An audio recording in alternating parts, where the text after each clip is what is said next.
satu organisasi untuk mempertahankan eksistensi organisasi sangat-sangat dibutuhkan pendanaan itu sendiri.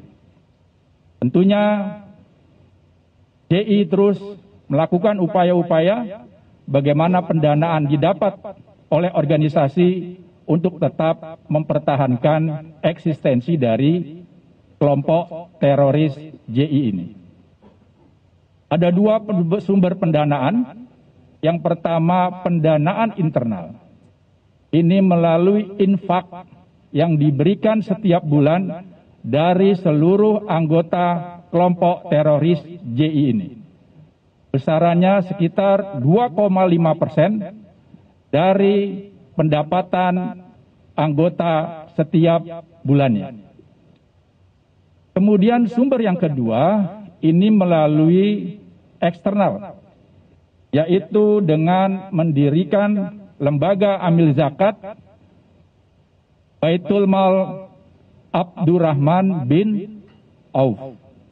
Ini merupakan satu lembaga yang dibuat oleh kelompok ini untuk mendapatkan pendanaan dengan mengkamuflase kegiatan-kegiatan dari Baitul Mal Abdurrahman bin Auf ini untuk kegiatan pendidikan, untuk kegiatan sosial. Tetapi ada sebagian dari dana yang terkumpul sebagai dana untuk menggerakkan kelompok teroris JI tersebut. Sehingga sejak 2019 dilakukan upaya-upaya penegakan hukum terhadap pihak-pihak yang bekerja di dalam Baitul Mal Abdurrahman bin Auf tersebut. Baik yang ada di Jakarta, Sumatera Utara, Lampung, dan juga Medan. Upaya-upaya penegakan hukum terus dilakukan dan mendapatkan beberapa... Ini mengenai penangkapan terduga teroris yang berlangsung penangkapannya pada Selasa 16 November kemarin dan lokasinya di Jalan Merbabu Raya, Pondok Melati, Bekasi pukul 4.39 waktu Indonesia Barat, artinya pada waktu subuh. Yaitu Anda sudah lihat siapa saja, termasuk ini Ustadz Farid Ahmad Obah, Ketua Umum dari Partai Dakwah Rakyat Indonesia. Mas Sofian punya catatan sendiri terhadap keterlibatan 3 tersangka ini, apalagi yang kalau kita tahu Farid Obah ini juga membuat Partai Dakwah Republik Indonesia untuk bisa menjadi wadah dari anggota Jamaah Islamiyah. Ya, jadi begini, pembentukan Partai Dakwah Republik Indonesia itu sebetulnya sebagai respon ya, karena setelah pasca penangkapan para Wijayanto, ini pasti bolanya akan liar kemana-mana. Sehingga bagaimana cara menyelamatkan Jamaah Islamiyah ini sendiri gitu, yang sebetulnya Jamaah Islamiyah ini merupakan tanzim siri. Jadi mereka ini ada istilahnya, ada siriyatut tanzim wa jahriyatut dakwah. Mereka dakwah terang-terangan gitu, masuk ke MUI dan sebagainya, itu mereka memimpin pondok pesantren dan sebagainya gitu. Tetapi ada namanya siriyatut tanzim. Nah, masalahnya adalah kita tahu pasca bom Bali 1 pada tanggal 13 Oktober 2002, PBB itu sudah mengeluarkan resolusi terkait dengan pasca bom Bali ini. Setelah peristiwa 9/11, dunia ini bersatu dalam menghadapi teroris gitu. Kemudian juga ada beberapa resolusi PBB yang kemudian mengatakan bahwa organisasi yang terafiliasi dengan Al-Qaeda dan Taliban itu walaupun Indonesia pada waktu itu tidak mengusulkan terhadap resolusi PBB tersebut, yang kalau nggak salah nomornya 1276 kalau nggak salah, itu bisa dibekukan keuangannya, kemudian bisa dilarang para tokoh-tokohnya untuk mengadakan perjalanan ke luar negeri. Dan Indonesia ikut komitmen untuk melaksanakan resolusi PBB itu sendiri. Nah, sejak itulah siapapun yang bergabung dengan kelompok Jamaah Islamiyah dan itu bisa ditangkap gitu, bisa dibekukan asetnya dan sebagainya gitu. Bukan hanya situ saja, sampai kemudian Perpu nomor 1 tahun 2002 terkait masalah respon daripada masalah terorisme, lalu kemudian menjadi Undang-Undang nomor 15 2003, lalu revisinya dinamakan Undang-Undang nomor 5 2018 kemarin itu telah mengamanahkan kepada Kepolisian Republik Indonesia, dalam hal ini Densus 88, itu bisa menangkap orang yang belum misalnya sampai kejadian, baru merencanakan kumpul-kumpul, mereka bisa ditangkap. Dalam hal ini jamaah Islamiyah, ya, masalahnya mereka ini kebanyakan yang dianggap kaum sepuh ini, dia belum bisa move on. Seharusnya bubar aja dulu organisasi tersebut. Tapi karena sudah ada undang-undang, ya, kalau saja para mereka ini baca undang-undang, ya, mereka terlambat ketika mengumumkan adanya partai dakwah tersebut. Itu sebenarnya untuk menyelamatkan JI itu sendiri gitu. Tapi ini terlambat karena undang-undang itu sudah muncul 2018 nomor 5 tahun 2018. Siapa saja yang masuk kepada organisasi yang disebutkan oleh resolusi PBB dan bahkan itu juga dijelaskan dalam undang-undang kita, itu bisa dikriminalisasi, bisa ditangkap gitu. Nah, apalagi ini ada misalnya pengumpulan dana, penguatan, bahkan dari uang-uang tersebut dari Badan Amil Zakat yang namanya Abdurrahman Ibnu Auf yang ada di Lampung, itu ternyata beberapa keuangan tersebut ada yang lari juga misalnya untuk pengiriman orang ke Suriah dan sebagainya. Nah, tahan di situ mungkin Mas Sofyan. Nanti kita akan bahas lebih lanjut mengenai penggalangan dana, bagaimana pemanfaatannya, termasuk juga mendengarkan pendapat dari Mas Ridwan Habib, dan juga kami sedang berupaya untuk bisa berbincang-bincang dan juga mendapatkan informasi terbaru dari kuasa hukum 3 tersangka ini. Tapi sesaat lagi kami akan kembali setelah jeda. Track record Al-Qaeda sendiri saja sudah kayak seperti itu, kasus 91 itu yang memakan sampai 3.000 orang. Bahkan sampai cabangnya di Suriah namanya Jabhatun Nusrah, itu harus cerai dulu. Kenapa? Karena orang tuh kalau ikut mau nyumbang ke Jabhatun Nusrah itu takut dia akan ditahan sebagai teroris, walaupun dia nggak ada hubungannya sama lagi dengan teroris. Karena membantu pendanaan itu kena, Mbak. Makanya mereka harus cerai. No, orang-orang di luar negeri harus cerai. Ya, bahkan sampai berganti namanya sampai namanya HTS sekarang, Hayat Tahrir Syam. Itu afiliasi Al-Qaeda, tapi dia sampai mengumumkan kami berpisah dengan Al-Qaeda. Maka di koran-koran JI itu, di majalah-majalah ada cerai demi kemenangan. Tuh kok ini kok Jamaah Islamiyah malah nggak bubar, ganti nama, masih pakai nama yang lama, ya kan, bernostalgia, reunian, ketemuan, bahkan aksi mengumpulkan dana, ada pengiriman orang ke Suriah. Kena dia di undang-undang yang baru ini yang memang memayungi. Jadi harus dipisahkan antara tindak pidana perorangan dengan tindak pidana organisasi, ya. Yang mereka lakukan ini kan perorangan, orang per orang. Jadi kita memang tidak bisa kemudian secara sembrono atau sembarangan menganggap bahwa NU terlibat. Kita harus ingat bahwa JI ini adalah organisasi yang sudah lama sekali. Dia berdiri tahun 93, didirikan oleh Abdullah Sungkar dan Abu Bakar Ba'asyir, dan kemudian bisa bertahan puluhan tahun sampai sekarang.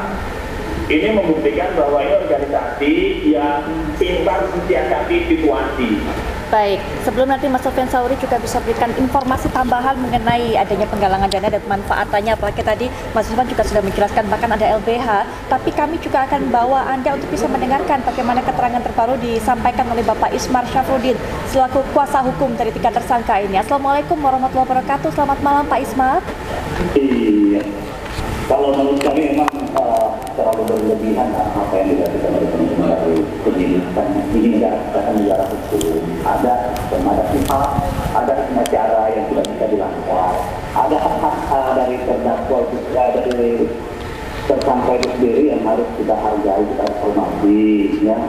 Sebagaimana proses penangkapan kan harusnya ada apa, dan ini kan sudah jelas kita kita bersama ada surat penangkapan, surat penahanan itu sekarang belum dikasih, ada surat penggeledahan, ada surat barang-barang yang disita itu ada juga tidak kita. Mungkin sebelum nanti Mas Sofyan memberikan tanggapan ataupun komentar terhadap tadi bagaimana pendanaan dan sebagainya, mungkin kita bisa berikan tanggapan terhadap apa yang dikatakan atau diceritakan oleh kuasa hukum dari tersangka ini. Tidak ada pendampingan dan sebagainya, kalau menurut pengalaman Mas Sofyan? Iya, memang gini, Undang-Undang nomor 15 2003, waktu itu kami dijerat dengan Undang-Undang nomor 15, memang ada waktu interval 7 hari. Jadi kami itu pertama tangkap tuh memang nggak ada surat penangkapan dulu itu. Oke. Karena memang Densus itu punya waktu 7 hari, nanti baru setelah itu disampaikan. ketika ditangkap pun kami dibawa ke sebuah hotel, ke tempat khusus, kita nggak tahu di mana, dan kemudian itu untuk penyidikan, karena disitulah masa-masa yang disebut dengan the golden time namanya, waktu emas gitu. Waktu emas itu maksudnya apa? Tentu penyidik ketika Densus 88 menangkap, tentu dia akan mengembangkan ini. Karena ditakutkan ketika itu kan, karena ini kan melibatkan jaringan. Bagaimana ketika ini terpublikasi dan sebagainya, lalu kemudian jaringan ini akan mencoba menghilangkan barang bukti. Makanya dalam undang-undang yang nomor baru, kalau tidak salah nomor 5 2018, itu bukan cuma 7 hari, bahkan sampai 21 hari. Jadi jangan heran kalau kemudian kita kayak hilang senyap pada saat itu. Gitu, hilang senyap, tapi nanti pasti akan diberikan yang namanya surat penangkapan, ada surat yang lain-lainnya dan sebagainya, itu nanti menyusul. Baik, artinya apa yang dilakukan oleh pihak kepolisian sebenarnya kalau menurut pendapat Mas Sofyan Sauri sudah sesuai? Sesuai undang-undang, itu ada undang-undangnya. Fitriya Sinjaya, saya bergabung di Jamaah Islamiyah ini sejak tahun 1991. Jabatan terakhir saya sebagai Ketua Umum Yayasan Abdurrahman bin Auf. Yayasan Abdurrahman bin Auf ini adalah salah satu UPT dari bidang tajis Jamaah Islamiyah.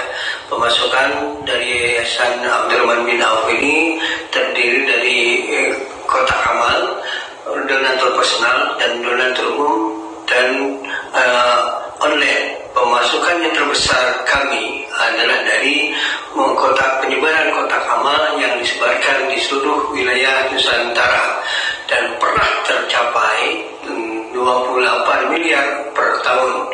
Sedangkan pengeluaran Yayasan Abdurrahman bin Auf, selain program Yayasan Abdurrahman bin Auf, kami juga menyumbangkan kepada Yayasan Perisai Jamaah Islamiyah.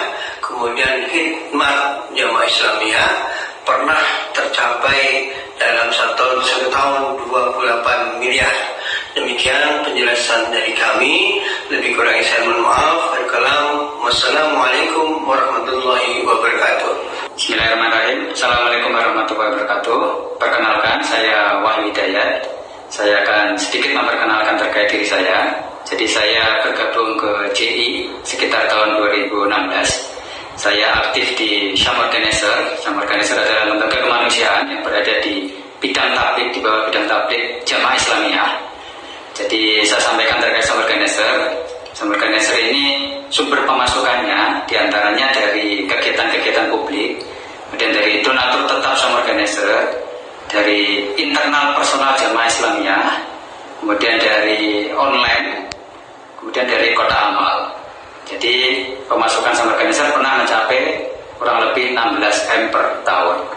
Kemudian untuk pengeluarannya diantaranya yaitu untuk gaji karyawan Syam Organizer, kemudian untuk operasional kantor Syam Organizer, dan untuk setoran ke internal Jamaah Islamiyah, kemudian juga untuk distribusi ke masyarakat umum, dan pernah mencapai kurang lebih 14 M.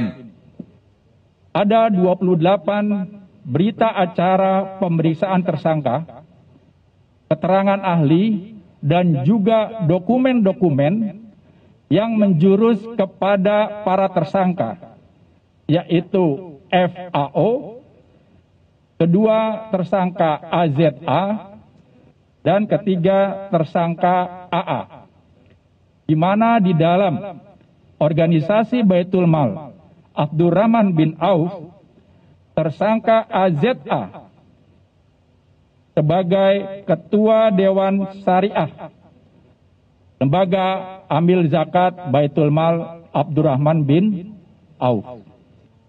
Kemudian saudara FAO sebagai anggota Dewan Syariah Lembaga Amil Zakat Baitul Mal Abdurrahman bin Auf.